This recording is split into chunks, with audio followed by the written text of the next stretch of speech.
Juggling motherhood and modern day life can be stressful and relentless, but it doesn't need to be this way. The Joy of Being podcast is the answer to maternal mental health, bringing sustainable relief and calm to hardworking mums everywhere so that you, your family and work can thrive. My name's Marina Pearson and I'm your host, transformational coach and mum who loves to interview business owners, transformational professionals and creatives to have insightful conversations about what it takes to really live a life that is thriving, fulfilling and full of joy. So in the next coming weeks, I have decided to launch a coronavirus series in which I'll be bringing on amazing guests to talk about these uncertain times and how even in uncertainty, there can be an amazing opportunity for us to thrive. Now, that may sound weird, especially if you're seeing markets tumble, especially if you've got people around you that are suffering because of the virus, and maybe even if because you are scared of your business coming to a halt. Whatever it is, the fears that you have and the panic that you may be feeling, then this series is going to really help with that. I felt really compelled to bring this into my awareness, but also into the awareness of you, the listener. So with that in mind, I'm super excited to be launching this series and for us to create a different conversation to the one that's being had in the media. Not to say that this isn't important, not to say that we're not entering into difficult times, but to say that there is and there are other ways of viewing it other than the panic and the fear that's being brought to the table. So if you are feeling that and you are being affected by the coronavirus through your business, through your finances, through your health, then these are going to be incredible conversations to be tuning into. And if you know of anybody in that situation, then please do share the episodes with them. Enjoy. And on today's show, I have the beautiful Dr. Kim Jobst. Dr. Kim is not only a award-winning physician and a consultant in integrative medicine dedicated to integration in science, healing, and holistic healthcare. He's also a friend and a colleague and somebody that I worked with and was quite amazed by my own transformation. He's been invited by His Holiness the Dalai Lama to discuss global health and mental well-being for mankind in 1991 and 2013. And he was presented with a Lifetime Achievement Award for his services to integrative medicine by Nobel laureate Archbishop Desmond Tutu. His mission is to establish and use the science of meaning to serve as a healer of people and nations. Dr. Jobst now co-directs his own private healthcare practice, Functional Shift Consulting in London. And this conversation took us to a place that was really quite incredible. We talked about how disease is health. We also talked about how this is amazing news because every symptom that we create in the body is an opportunity to listen, learn, and grow from it. We also talked about how we all create diseases of meaning. And during this, I had a massive insight that takes the conversation in a beautiful direction where we spoke about the implications of insight, where we spoke about the implications of understanding that when you have a disease, no matter what it may be, cancer, IBS, chronic fatigue, that there is beauty and magic in it. So if you are someone that knows of anybody that is going through this, or you are somebody that is struggling with some sort of chronic disease, then this is going to be an amazing episode for you to shift the thinking around it. Enjoy. So welcome everybody. And on today's show, I have the wonderful Kim Jobst. I've known Kim for about 10 years or more, I think. I can't remember now, but I think it's about 10. 10 years. 10 years. And Kim and I used to work together as colleagues with Dr. John Demartini's work. And I then went to see Kim because at the time I was quite ill, no, but yes, no energy. When we looked at my bloods and so forth, we realized that there was some stuff going on that we needed to address. So Kim and I we've come into each other's lives. We've always been in each other's life really since we met. But there have been moments where we haven't had any conversations. We left it for about 2 years and I got back in contact with him last year. Then we reconnected again. So we keep on, it's like one of those relationships that you reconnect time after time after time, even though that you haven't spoken to each other for ages. So it finally culminated in us coming together to do this podcast episode, because I have been asking him for about 2 years to do so, but here we are. So welcome, Kim. Thank you, Marina. It's lovely to be with you. So, Kim, I've entitled this podcast episode Disease as Health or Illness as Health. And I'd like to start there. When you hear that, what does that mean to you? Well, what it means to me is that disease is an inevitable part of life. What we call disease is an inevitable part of life that is integral to us being alive and becoming and being able to be more of who we truly are. It is a challenging thing to say to people. It is a challenging idea to meet if one is in the throes of what we might call disease, and we're looking for it to be taken away or eradicated, suppressed, whatever. It is a challenging thing to hear unless one has already been through a realization that what has been taking place, what has happened, has really helped one to be more of who one is, to understand better, to transition into a different iteration of oneself. So give us an example of what that means. So when you say more of who you are, for those that are listening to the podcast episode, they may not very well understand what that means. So could you elaborate on that, but also maybe give an example of what you mean, a story, if you will? So if I think about just what immediately comes to mind is somebody who I was initially came to see me, and in our very first interview with a form of blood disorder that was pre-malignant, was quite serious, and which could certainly have led to her dying. And she was at the time in her 60s. And the question that arose when we first started to explore what was going on in me, which is unusual for a first consultation, but was in the reflection that I made to her, is you haven't decided whether you really want to stay. And that came as a slightly shocking question, but it was true. And it hadn't become conscious. And the reason, and that had been going on for a long time. And the reason for that was that there were certain apparently irreconcilable things going on in her life that hadn't been made conscious. In the context of that question, a decision was made. And that condition, along with other things that we did to support her physiology, disappeared. The same is true for whatever organ system may be being challenged, is that there is an inner dimension to it. And that the thing that is really important is to recognize that inner dimension is unique to each person. You would be as familiar as I am, and as many people probably listening, with Louise Hay's book, You Can Heal Your Life, which actually, interestingly, is a book that was created out of work that Dr. DeMartini did, but is based on the idea that symptoms have meaning.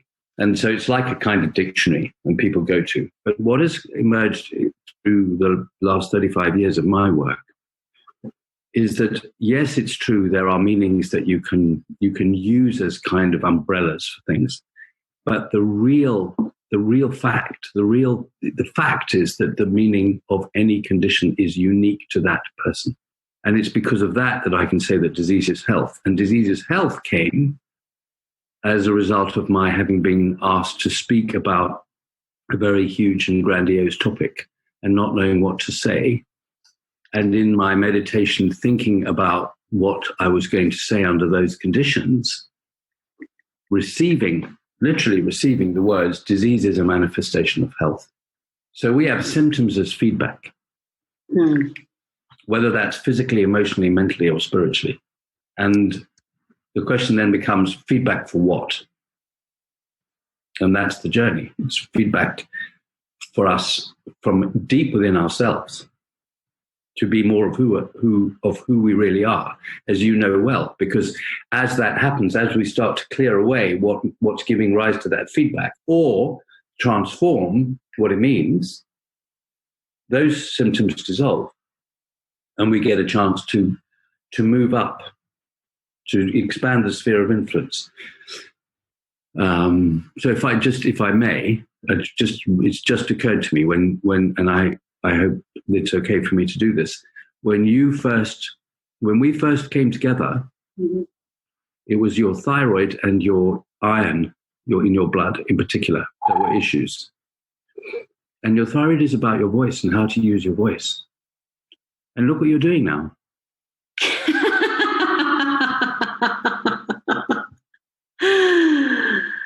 And your blood and your iron was about your metal, about being able to be on your metal, to use your metal, to be out there, to wield the sword of truth. What are you doing now? You are speaking globally. Your voice is being heard globally about those things that will help empower, liberate, enlighten mums, women. But not only mums and women, but that's your particular love, having become a mum and gone through all the stuff. So, and you look better than I've ever seen you. And I think you would probably say you feel better. So you don't need to deal with that stuff anymore. That's done. Yeah, it's done. We're over that one. We're moving on to the next thing. Isn't that fair? Yeah. Yeah, it is. And I love that. I remember someone sharing with me years back that when wisdom has nowhere else to go, it has to manifest itself in the body. Oh, I like that. So like it's been tugging at you a bit like a child, that wants your attention. Yeah. But then it gets to the point where it can't scream at you anymore because you're not listening. So it has to actually go into the body for it to kind of go, hey, wake up. But then what happens, of course, is you get high blood pressure. And what do you do? What do you do, Kim? It's not a trick question. What do you do? Knock, knock. It depends who you are. It depends who you are. If I've got high blood pressure, as I have had, particular stage in my life, it was very, very stressful. Very stressful. And that was a perfectly valid reflection of an organism seeking to maintain its function in an environment that was deeply challenging internally and externally. And what it was saying to me was my heart, my cardiovascular system saying, watch out, needing pressure also in order to be able to continue. So I wasn't afraid. Okay, right, what do I need? Well, you need some time out. You need some time to meditate. You need to be able to go for a walk. And I would watch that swing. Blood pressure is a very interesting example to choose because a one-off blood pressure, as far as I'm concerned, medically is meaningless. It changes. Blood pressure changes by the second if you monitor it. But it was really saying to me, and I was very, very clear, no, I don't want any medication. I don't want to take any drugs. My body is giving me feedback. It wasn't just my body, my being is giving me feedback. Right. So what happens is, and it's the same with all of this, isn't it, really? We're so used to just going, okay, my body is doing this. I now need to go to somebody to get a pill so that it stops it. So I can't hear it, so that I don't actually listen to it, so that I don't have to be experiencing this. And so we do something to stop it. But yet that is actually the opposite of what it's asking us to do. What it's asking for. absolutely right. Because the other thing that happens in that context, Marina, if we take blood pressure, is that we are surrounded by information on billboards and TV advertising and radio advertising, in magazine articles. We are surrounded by information that says if you have high blood pressure, your risk of dying is greater. So you better go and normalize it. Well, yes, if you don't do anything about it, there is an increased risk. And yes, which is what is not, in my opinion, adequately discussed or explored, there is actually also an increased rate of death through medicalization itself. Drugs have an impact on the physiology, and drugs lead to other conditions. So you have drugs that are given to deal with the side effects of the drugs that were originally given. And so it spirals. And so it becomes, we become afraid, really afraid, to say, no, I don't think I want to take that route. Because the message has been, unless you take this message, which sustains a vast industry, you're going to be at increased risk of dying. The alternative is not discussed. And it's very interesting that, the same is true for the condition that we're in at the moment. This is the fear that has been induced. I don't know that ever in human history has it been so successfully induced in people, in so many people simultaneously all around the planet. But the interesting thing is that that messages go inside. So when I had high blood pressure, the message for me was go deeper. Go deeper. Take the time. That's really cool. And, as I was hearing you talk, I got curious about something, because I know that maybe the listeners here, and I've known quite a few mums to be going through it. What's your take on breast cancer?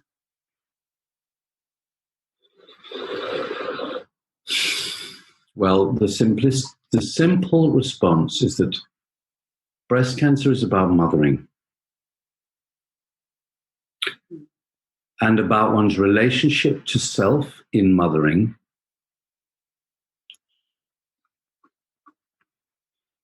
and one's relationship to others and to oneself in mothering. So, first of all, and this is a generalization, so, here's the health warning, as it were. When we use a generalization, the health warning is that may not apply to the individual, but it will apply in a certain way. So I really, it's very important. I'm not interested in in the blanket association, but it's important to recognize that for those who get cancer, there tends to be an inner mental state that thinks very much in terms of either or, right and wrong, of black and white. And for the most part, it is internalized. It's not expressed particularly, except sometimes with very few. So in breast cancer, the question of mothering, whether one has children or not, it will be associated with an inner environment of who that person is to themselves in relation to their own mother, to their own relationships, their relationships with other women, and of course in relation to children. It's a deep exploration, if and when someone wants to go through it, because not everybody does, if that helps. Because what I see, so if we work from the first statement, disease is health, or disease is a manifestation of health. So how on earth can I say that breast cancer is healthy? For goodness sake, insane individual. What I've discovered in the journeys that I've accompanied of those who have had it or who have it is that there are invariably what we might call toxic, and again, this is a relative term, thought processes that give rise to inner emotional states that for the most part we don't express, so they are suppressed. So that emotional, mental state that has necessarily biochemical and physiological consequences every moment of every single day creates a toxic environment. And the cells are trying to deal with the toxicity. And it gets to a point where they can't deal with it. The body and can't process it enough because it's not changing. And so they end up sequestering that and they transform. We know the genetics of the cell starts to express itself differently. And it starts to express itself there in that tissue. Well, there's trillions of cells all over the body. Why that tissue? And what is that tissue about? The tissue is about feeding, about being a woman, about being a mother. And the amazing thing is that, so that's how I'm referring to it as a healthy process, because it's alerting one. Now, then there's a journey. What do I do with that? And yes, I am saying that for some, that awakening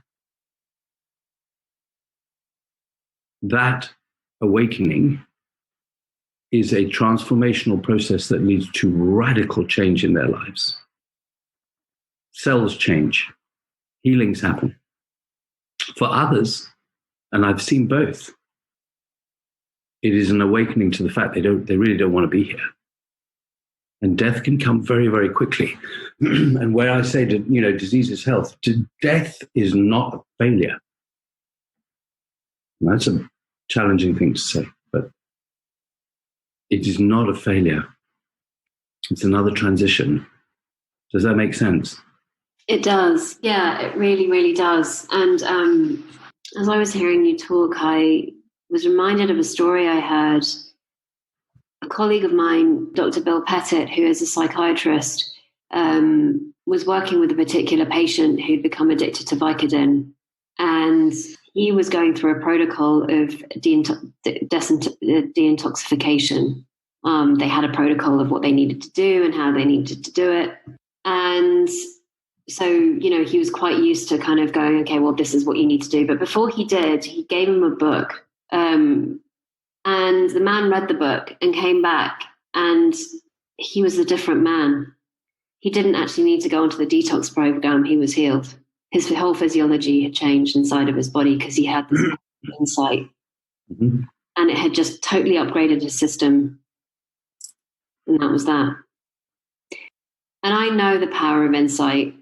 And I know the power that it has to not only change the way that we see the world, and then how the world responds to us in a different way, but also what it can do for our bodies and what it can do for our bodies, which is ultimately the most amazing thing, really, that it just updates the entire thing.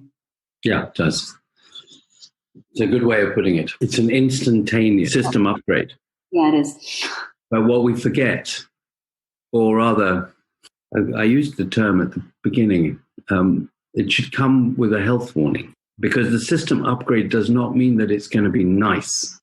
Upgrade, when one's perceptions and meanings change, when insight happens in that way, it can be radical.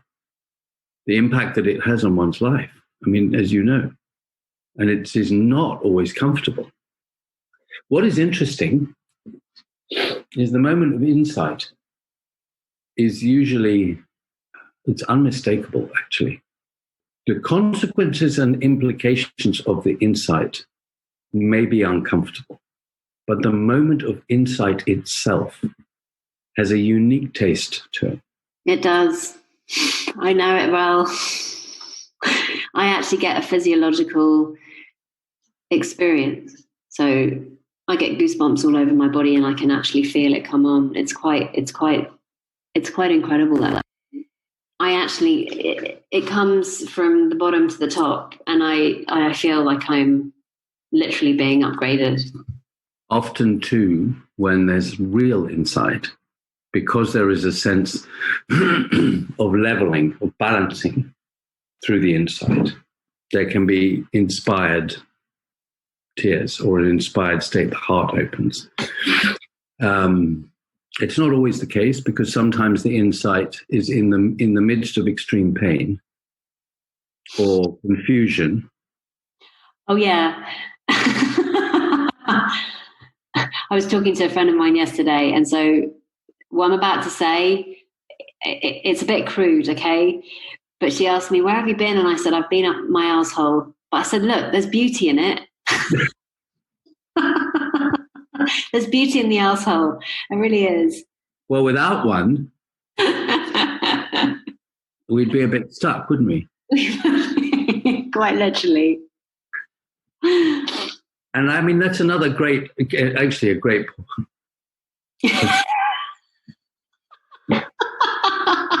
that's another great portal of entry. Well, because we think of what it does and what comes out of it as being dirty and negative in a sense, in most mindsets. It isn't yet, yet without it, we would be really seriously stuck. Yeah. What comes out of it is what we have put in it and what the body has tried to do to make sense of it and to look after us. And it's doing that 24 hours a day. And I think it's a great, actually, you've just opened up. I mean, yes, it's crude, but actually it's a great analogy, because in fact, the fact that we can go and we can poo every day, if we can, is something to celebrate. And when you can't, my goodness me, do we know that is an awful state and how much suffering is around it? But actually, we don't even understand what has given rise to being able to do that and what is acting upon it all the time. This amazing tube with all its trillions of bacteria that are in it that are trying to coexist with us to help us have a life. And then we pour stuff into it that's toxic.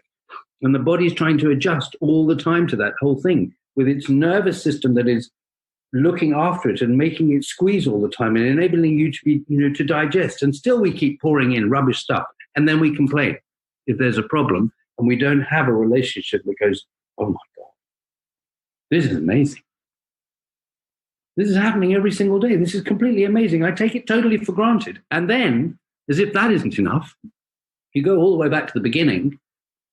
What is the journey that leads from the feeding that is at the mother's breast to being independent and putting stuff in through the mouth in order to go and poop, and all that surrounds that, which creates traumas that start in childhood? And you get to see, you asked about breast cancer, you get the journey. Now, to hold that as a state of consciousness, when one is in with a human being who may come with a breast cancer, or who may come with a colon cancer, or with constipation, or with irritable bowel syndrome, or with heart disease or high blood pressure, that's a challenge. But it holds the state of the whole individual, as you know, and as I know. I've got an enormous amount of respect for the body, and incredibly enough, I didn't used to. I was so disconnected from it for so many years, to the point where I was starving myself just to not be in it. You know something? I actually had an epiphany around this, Kim. I don't think I ever told you. Tell me. I realized that my anorexia was keeping me alive. Yes. I hadn't realized that until probably about 3 months ago when I had the epiphany. It was wisdom in action. And when I work with clients now, I have all sorts of things going on, but they might be picking their skin, or there might be physical things that are going on. And I now see it really differently, because what I see is that that's a strategy. They created a strategy in the moment that actually made sense to them in order for them to either not feel something, or to feel something. but usually it's a disassociation from a feeling they don't want to have. And when I sort of pondered and reflected on that, there was a sense that the anorexia was very much that, because it stopped me from thinking about killing myself, because I was starting to actually focus on what I wouldn't eat. It's beautiful. Yeah. You know, come back all the way to the beginning. Disease is a manifestation of health. Dis-ease. You were not uncomfortable. You were uncomfortable. You were deeply, deeply, deeply uncomfortable, because there was this line about who you ought to be. And there's this being who was saying, this is who I am. And that dichotomy, that dialogue between what one might call the animal self and what one might call one's soul, one's essence, is well, it's in every single human being as far as I'm concerned. And that is the most amazing thing, because when one starts to work that way, you realize that every single human being is unique, and every symptom has meaning, that is feedback, that is unique to that individual. This is not some kind of huge foofy-doof thing. This is biological, biophysical, biomolecular science. You know, in that just even in that conversation that we had in the middle of the night, Sunday to Monday, you know, it's the moment of recognition that this is physics. This is the law of action and reaction that is taking place all the time, 24 hours a day, every nanosecond of every moment of existence. If we live in linear time, and it operates according to law. Now, at one level, at the animal level, it lives in the law of polarity, action and reaction. The incredible thing about the feedback is the feedback gives you the opportunity to connect with something that is then transcendent, and you get your upgrade. So like with your anorexia, you had it then. But now, 30-something years later, you get the moment of insight and recognition that that was keeping me alive. Oh my God. But it happened at that moment that you get the insight, because it's exactly what you needed at that moment. So you could see that your whole life had purpose right the way from the very beginning, as we just said. Yeah, I remember when I was going through my divorce with Mark, and I had an insight about our relationship after the fact. And I remember going, but bloody hell, insight, why did you have to come now? Why couldn't I have seen that before? And I got all really my ego was just having a ball with it, and was just like, oh, why didn't you? And then I realized, no, that's it. That's exactly it. Insight can only happen when it's ready. It can't happen any other time. It's just done. In that moment is perfect. It can't force insight to show up. It happens when it happens. And I don't know how and why, or even if that's relevant or even helpful, but ultimately it happens when it happens. And it's perfect timing. It has to be, because it's not of this world. That's a big statement. How do you mean? Which? It's not of this world.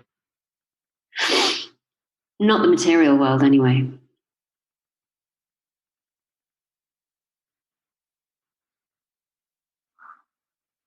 When I was pregnant with Leo, I had an insight about who and what he is, and who and what we are, and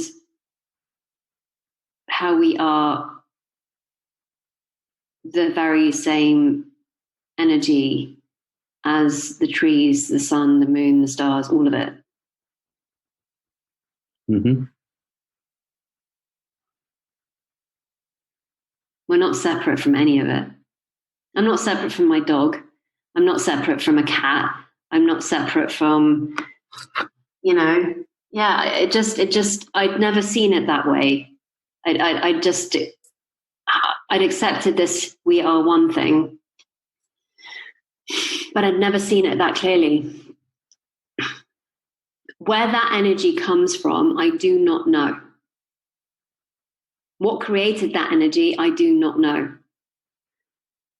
The system upgrade that I see as an insight is that same energy. Mm-hmm. That then becomes manifest through us.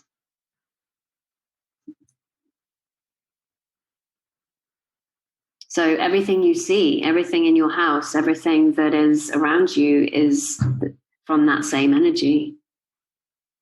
It was once non-existent. Somebody had an idea. It was brought into creation. Yes. Mm-mm. And I guess disease is the same thing. Absolutely. And what we see as disease is only because we give it meaning in a particular way. We define the parameters. If we define the parameters of the blood pressure of over 140/80 is abnormal and it should be treated because somebody created a system and paradigm of meanings of a particular kind, which when followed in a certain way means X numbers of people died, we created a disease through the meaning given to it. Which is not to say that it's wrong. Now, what is interesting to me, if we stay within that paradigm for the moment, I wonder how it would have been if somebody had been able to sit with you in your anorexia at that time and said to you, wow, Marina, this is an amazing way of staying alive.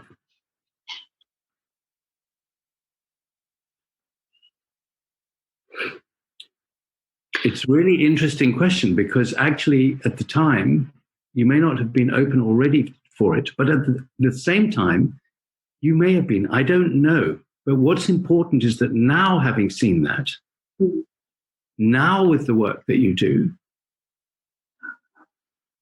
this is going to be an insight that is going to touch the lives of many, many people and many young people. So when I talk about disease as a manifestation of health, I actually want to I want to take this also out with the physical realm alone, okay? Because we think of it, yes, I'm a physician, and yes, I've had a 40-year career in medicine, in one form or another, and I work with people with all kinds of different conditions. But it's real where I am increasingly interested and committed is before it becomes physical. So we take the word disease, which is dis-ease. The more we get to understand that all symptoms are feedback that is coming from that which you just described, the energy that is all things within this physical form, seeking to awaken your insight, the meaning of your life. The more we get to listen to those moments of dis-ease, like anxiety, like tension, and ask the question, so what is this about? The more attentive we become, the less wisdom needs to make a physical change. Well, it makes sense. What comes to mind is that when I don't listen to my son, when I listen to what he needs, he communicates that with me. And it gets louder and louder and louder and louder and louder. Now, if I'm present, he doesn't need to act out. He doesn't need to get my attention. He just has it anyway. And there are moments when he needs to learn that he can't have your attention because it is actually necessarily employed somewhere else. But the depth And the beauty of it, the moment that those words happened in me, sitting on a rooftop in Dharamsala in India in 1990, disease is a manifestation of health. Every single thing in my life shifted. The questions that had, from the very first moment that I decided to change direction and to go into medicine, that question, why? Why does this happen? Why is it this way? Why is it set up this way? And if I could have had God come over and sit down to dinner, and I would have said to him, why did you do it this way? It all made sense. All the patients that I brought in through emergency rooms in hospitals and in all of those days in acute medicine, everything. And that was in that realm. But the most incredible thing, and that is what I wrote about in the paper, Diseases of Meaning, it applies in every area of life. It applies in education. It applies in our environmental crisis. Our environmental crisis is a disease of meaning. This whole COVID shenanigan is a disease of meaning. In what way? I'm curious about that. Tell me more. Well, look at our response to this. The facts, we don't know what the facts are. What we do know is that there is an absolute confusion of information at every level. There is no unified political response. There is no unified medical response. We know that there's misinformation and misinformation. There is unbelievable havoc being played with people's lives that creates fear, that decimates the immune system. We can take it another way around. We know there's massive consequences for the planet that has happened in these 3 months, where everything has been shut down. Incredible responses of the planet, of waterways, of natural environments, of animals in those environments. Then we start to look at human behavior. And there's incredible separation of those who are consumed by fear. And every single winter we deal with flu and different levels of flu and all kinds of other stuff in a perfectly normal way without having to parade ourselves with masks and be 2 meters apart. And don't get me wrong, we are all involved in a system that is trying to respond to that. But the other thing too is that it has said go in. Self-isolate, okay, fine. I'm incredibly grateful for these 3.5 months I've had. It's not been easy to have such a constrained existence. But at the same time, and it hasn't all been lots of space, and relaxed time, not for me anyway. But there has been an opportunity to reflect and go deeper, much, much deeper. So and the consequences of it, well, humanity either has to learn to live in a different way or it's toast. And that thing that you spoke about, the one that is in all life forms, doesn't care. It's got its own mission, vision, and purpose. It's got its own agenda. And if this species messes up, it's okay. There'll be another one. We forget that. We are it, and we are it. We are made of it. We are of it. But I think where the fundamental error happens is when we think we can dictate to it.